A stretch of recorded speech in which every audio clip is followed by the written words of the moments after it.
The Red Pill documentary is getting widespread notice. It's becoming more difficult for feminists to dismiss men's issues discussion, and they're starting to panic. The easiest way to tell is by watching them fall back on one of their oldest tactics against the men's rights movement: tone policing.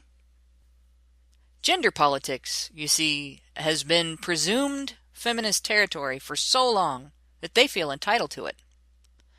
Yeah, they can acknowledge that men have issues, but shame on the men's rights movement for bringing them up. Even Kathy Young, thought to be a feminist champion of men and boys, has thrown her 2 cents in on the side opposing men's rights activism. Her biggest stated objection being to instances in which MRAs have too bluntly, too vehemently, or with humor too dry, pointed out ways in which men are disadvantaged by women's exemptions, protections, and pedestalization. It's even more interesting that she likens responding to feminism's hateful diatribes against men to engaging in those hateful diatribes to begin with. Much like modern school systems where a student can get in trouble for fighting after defending himself from a bully on the playground. It's almost as if she's willing to criticize feminism just enough to obtain an audience, but draws the line at a level-headed look at society-wide gynocentrism when that look might reveal that there are standards men must meet in order to be considered adults, that women should, but don't have to. I live in a country where junk science and panic-mongering are being used to justify torturing infants with an unnecessary, entirely cosmetic genital cutting procedure. It is rightfully condemned nearly worldwide as a terrible form of abuse when it is done to girls. It's outlawed here, but boys are not protected. In fact, a judge recently ordered a parent to consent to having it done to a 4-year-old child against his will. Men who complain about this get accused of obsessing over their dicks and attacking a religion whose practitioners don't even universally support the procedure.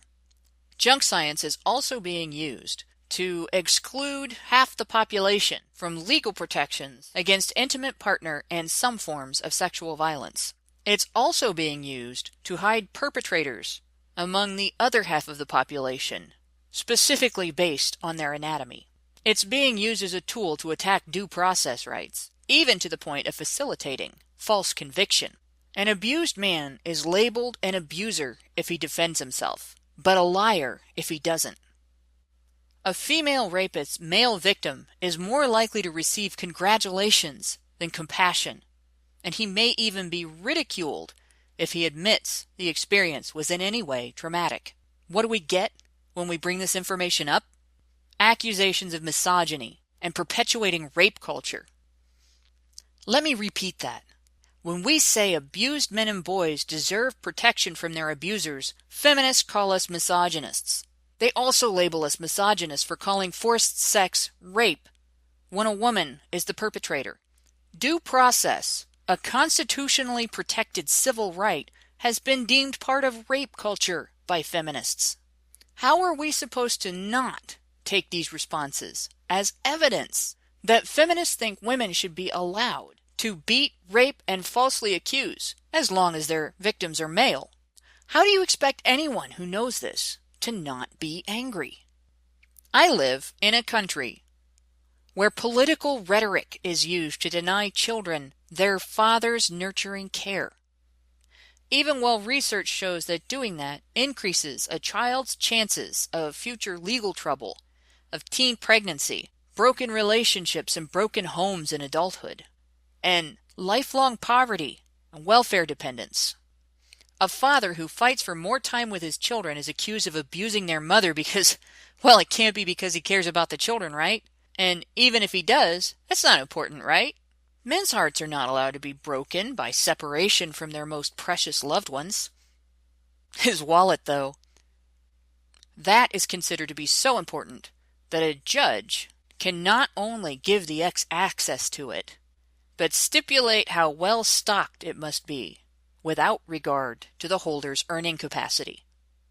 And then, the holder is labeled a deadbeat for not being able to keep up. What do you call a person who is subject to a legal mandate to work for the benefit of another or face punishment. And when men's rights activists point out these facts, you feminists call us angry. And that anger must be wrong, because feminism is about equality, right?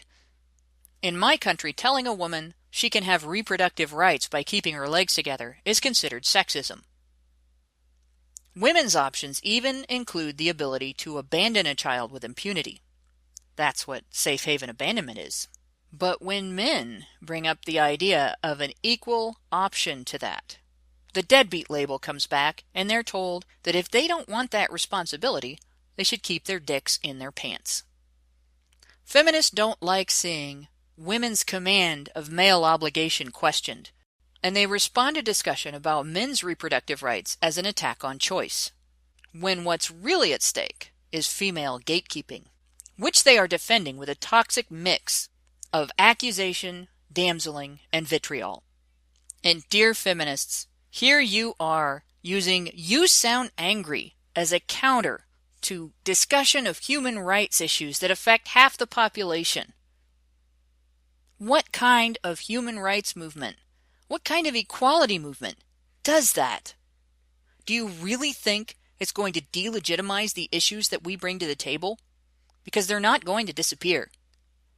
So go ahead and tell me I sound angry. You're goddamn right I'm angry. And I and others like me are not special snowflakes who are going to melt away in response to your piddly-ass tone policing. So you'd better come up with a different answer, because that one's not getting rid of us.